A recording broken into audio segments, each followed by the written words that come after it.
Assalamualaikum warahmatullahi wabarakatuh. Waalaikumsalam warahmatullahi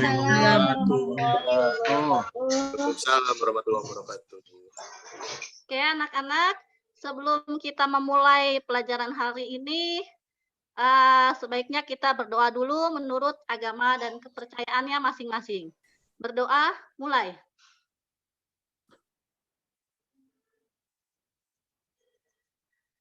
Berdoa, selesai. Oke, silakan kameranya dinyalakan. Dibuka, Mat. Buka. Abdurrahman mana? Kameranya dibuka.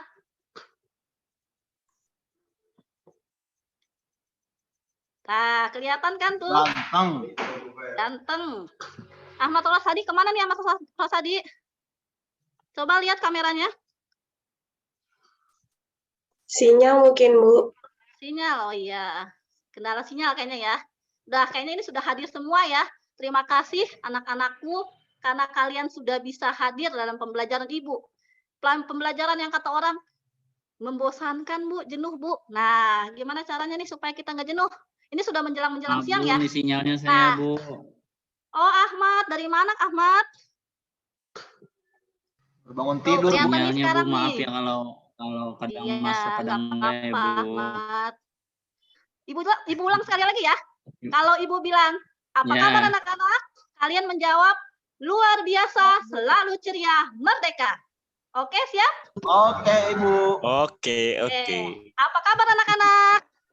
Luar biasa. Selalu ceria. Merdeka.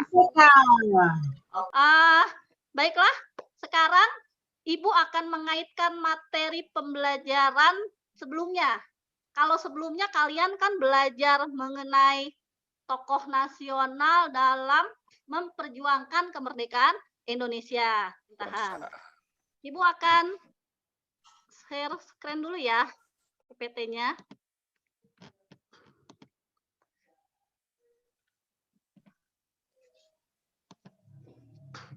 Sudah terlihat? Udah, Bu. Ada? Iya, di situ ya. Ini materi kita kali ini. Nah, di sini Ibu akan menjelaskan tentang kompetensi dasarnya ya. Kompetensi dasarnya yaitu menganalisis peristiwa proklamasi kemerdekaan Indonesia dan maknanya bagi kehidupan sosial, budaya, ekonomi, politik, dan pendidikan bangsa Indonesia. KD keterampilannya 4.7 menara peristiwa proklamasi kemerdekaan Indonesia dan maknanya bagi kehidupan sosial, budaya, ekonomi, politik, dan pendidikan Indonesia.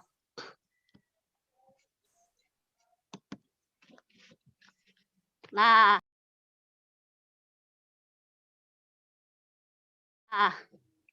bisa dilihat ya. Ini nanti di sini ada gambar. Ibu memberitahukan dulu ya pembelajaran kita hari ini. Nanti kita berbentuk kelompok ya, berupa diskusi kelompok.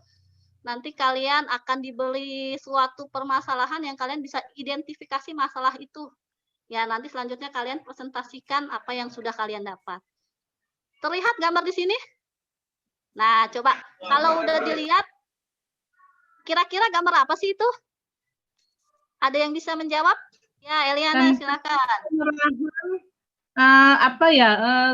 Tanda takluknya Jepang terhadap Amerika Serikat, Bu. Itu kan Amerika Serikat sebagai sekutu. Iya. Ya. Jepang sebagai negara yang kalah di atas kapal itu namanya itu dia menyerahkan ibarat tunduklah, takluk terhadap kekuasaan sekutu. Yang gambar kedua itu gambar Pak Karno ketika memproklamasikan kemerdekaan Indonesia.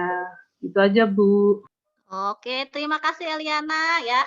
Oke ya, kita applause ya buat kalian semua yang sudah berpendapat. Eliana pintar, cerdas. Nah, anak-anak Ibu cerdas semua. Inilah generasi penerus bangsa. Nah, ada nggak kaitannya antara penyerahan sekutu Jepang terhadap sekutu dengan proklamasi? Kalau ada silakan. Ada Bu, Siapa yang mau sepertinya menjawab? Bu. Saya Ada? Bu. Oke, silakan Jaidan. Iya Bu, ada kaitannya ya karena kekalahan Jepang oleh sekutu itu mengakibatkan kekosongan kekuasaan yang ada di Indonesia. Oleh karena itu, ya peristiwa kekosongan kekuasaan di Indonesia itu dimanfaatkan oleh bangsa Indonesia untuk memproklamasikan kemerdekaan, Bu. Saya rasa seperti itu, Bu. Oke, ya terima kasih mengenai gambar yang di atas ya. Kalian anak-anak yang hebat, kalian luar biasa semuanya. Oke, kasih aplaus ya buat semuanya. Oke, kalau saya bilang tadi, apa kabar Jaidan? Kalian harus menjawab, luar biasa, selalu ceria, merdeka. Coba Ibu sekarang ya, apa kabar Jaidan? Luar biasa, selalu ceria, merdeka. Oke, sip. Apa kabar Denny? Apa kabar Denny? Biasa, selalu ceria, merdeka. Oke, lanjut ya. Nah, sekarang Ibu akan menjelaskan secara singkat ya mengenai dari asal mulanya Jepang kenapa bisa terdesak atau kalah di Perang Dunia Kedua ya.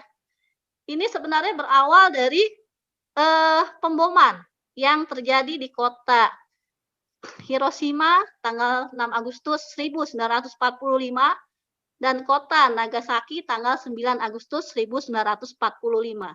Jadi akibat peristiwa pemboman itu ya, kalau orang kan negara dibom nih, hancur nggak? Hancur kan ya? Nah, hancur. Jadi hancurnya dua kota itu membuat posisi Jepang terdesak.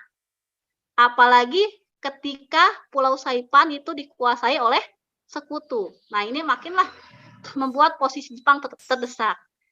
Gimana sih caranya kan posisinya sudah terdesak nih? Nah, karena posisinya terdesak, Jepang berinisiatif.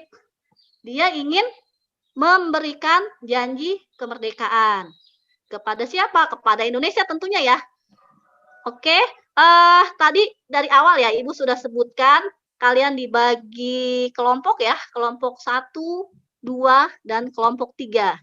Jadi di sini ada 3 kelompok. Nah, ini dilihat ya, ini gambarnya ya. Ini gambar-gambar terkait dengan peristiwa dalam sejarah. Nah, sepertinya mereka sedang berdiskusi. Nah, ini yang sekarang nih. Ini peristiwa saat ini ketika merayakan proklamasi kemerdekaan. Nah, ini kelompok kalian ya. Kelompok 1 membahas mengenai BPUPKI, kelompok 2 membahas PPKI, kelompok 3 membahas mengenai vacuum of power. Udah cukup ya? Udah cukup 15 menit kalian berdiskusi. Nah, di sini saatnya kalian presentasi ya. Ibu sudah menerima tadi dari 3 kelompok, kelompok 1, 2, dan 3, hasil dari diskusi yang kalian laksanakan. Nah, ini hasil dari kelompok 1 ya. Kebesaran ya. Ya, ini hasil dari kelompok kalian yang sudah tadi kalian berikan kepada Ibu ya. Tadi 3 kelompok. Nah, Ibu sekarang ingin meminta 1 orang untuk mempresentasikannya dari kelompok 1 ya. Coba kelompok 1, Ahmad Rosadi, silakan presentasikan hasil kerja kelompok kalian. Ahmad Rosadi ada? Assalamualaikum warahmatullahi wabarakatuh. Ya. Waalaikumsalam warahmatullahi wabarakatuh. Izinkan saya mewakili teman-teman di kelompok 1 ya. Tugas dari kami ini terkait dengan analisa gambar ya yang sudah diberikan oleh Bu Dewi. Izinkan saya mewakili teman-teman untuk memberikan penjelasan. Jadi tahun 1944 sebenarnya itu Jepang tuh sudah ada tanda-tanda bahwa mereka itu akan kalah. Ya, hal ini juga bisa dilihat dari banyaknya wilayah pendudukan Jepang itu yang sudah jatuh ke tangan sekutu. Nah, salah satunya itu adalah Pulau Saipan. Nah, untuk menghalau sekutu, terutama Amerika Serikat ya, maka kemudian Jepang menempuh berbagai cara, salah satunya dengan memberikan janji kemerdekaan kepada Indonesia. Gitu.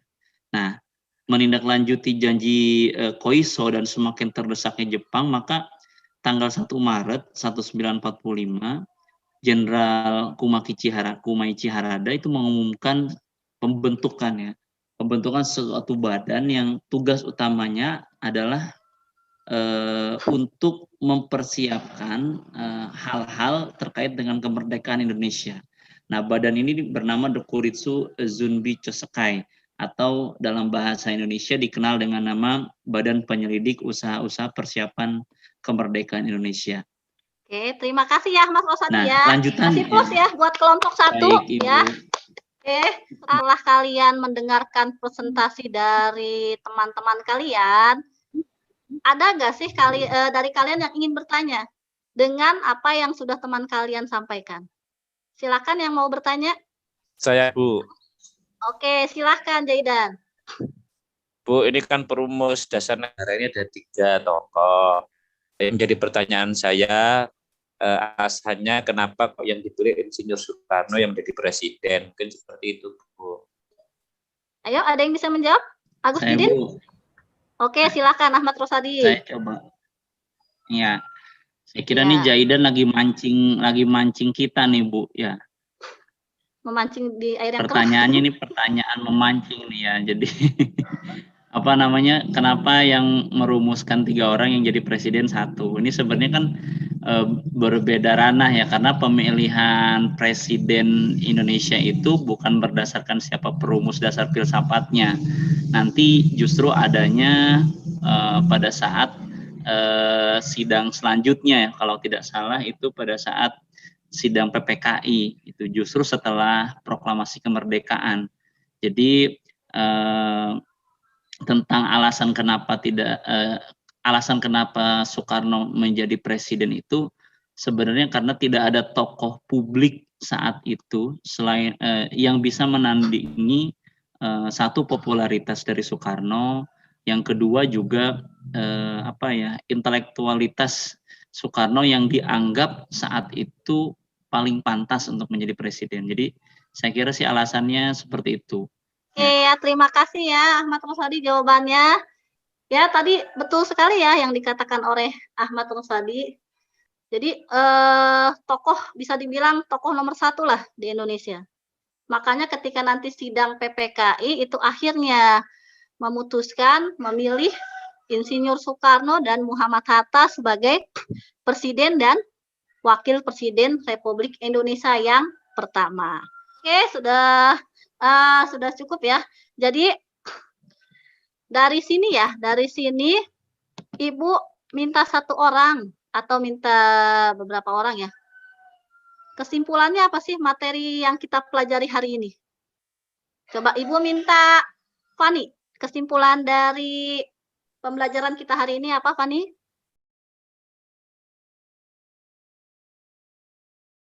Jadi pembelajaran kita hari ini bahwa Indonesia bisa memanfaatkan kesempatan untuk memerdekakan diri ketika Jepang kalah dari sekutu gitu. Jadi para tokoh kita waktu itu bisa memanfaatkan kekosongan kekuasaan saat itu sehingga Indonesia bisa merdeka gitu.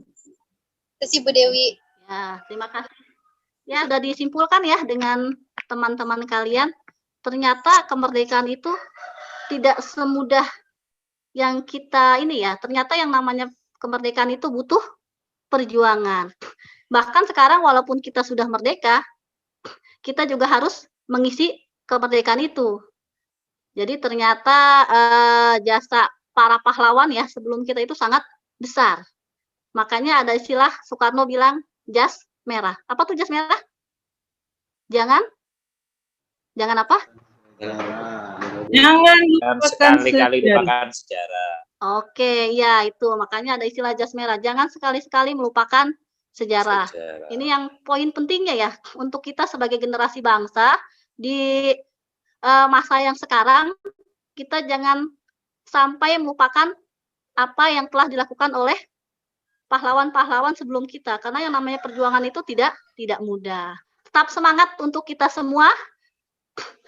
Buah durian, burung cendrawasih. Cukup sekian dan terima kasih. Assalamualaikum warahmatullahi wabarakatuh. Kasih plus buat kita semua.